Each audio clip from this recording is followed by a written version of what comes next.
All right, guys. So I'm busy working today. Not gonna do the live stream, but while I work away here, I am going to just give you a stream of thought. Here goes. So a couple things about how players need to approach their development, right? And you get a lot of pushback from players because they don't understand the process. So rightfully so, right? And a lot of um, coaches don't have time to explain the process unless they have something like the TACbot or the video channel, the YouTube channel to back it up, right?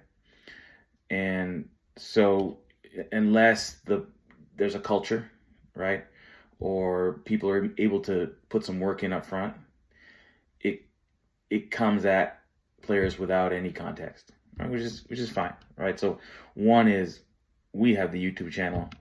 Get on there, look at Blueprint, look at stepping in it for a better, higher level. Blueprint's kind of like a meticulous detail level in terms of the podcasts, and then just some of the mechanics, the shorts for sure, right? They're shorts, 2 minutes, right?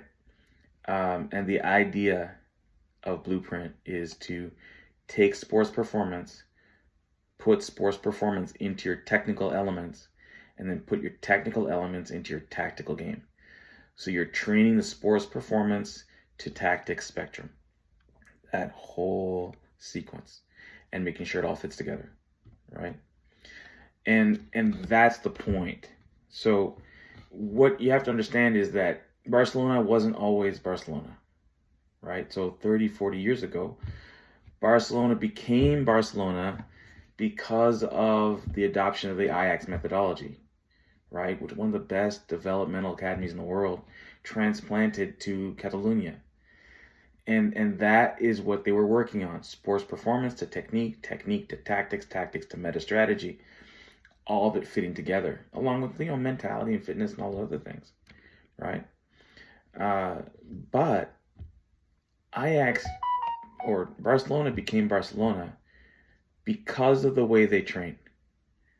They don't train or they don't play that way or originally that way because they're Barcelona, right?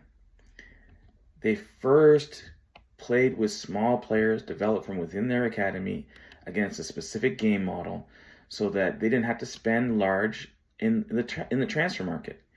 And then they built from within. Now today it's a different story. They're billion and billion and billion dollar club. But as early as the 2000s, there were cycles. And the cycles were along with the academy and the products of the academy because they were reliant on their academy. So when you're reliant on your academy like that, you have 5, 6, 7 academy players. You're Barcelona because of the way you train. You're Barcelona because of the way you're playing. You don't play a certain way because you're Barcelona. That's not it, right?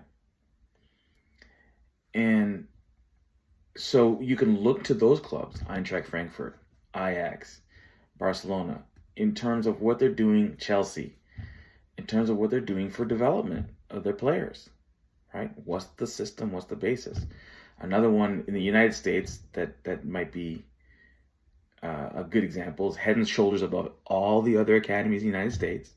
It's FC Dallas, talent identification that matches their game model, and then they develop that talent to refine their game model, right?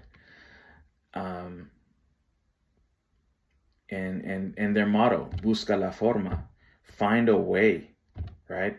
So they train a vast variety of game-specific situations, and then they find a way, and that's the methodology.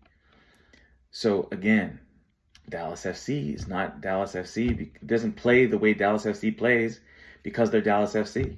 It's busca la forma. You play, the way you play creates the club when these are developmental clubs.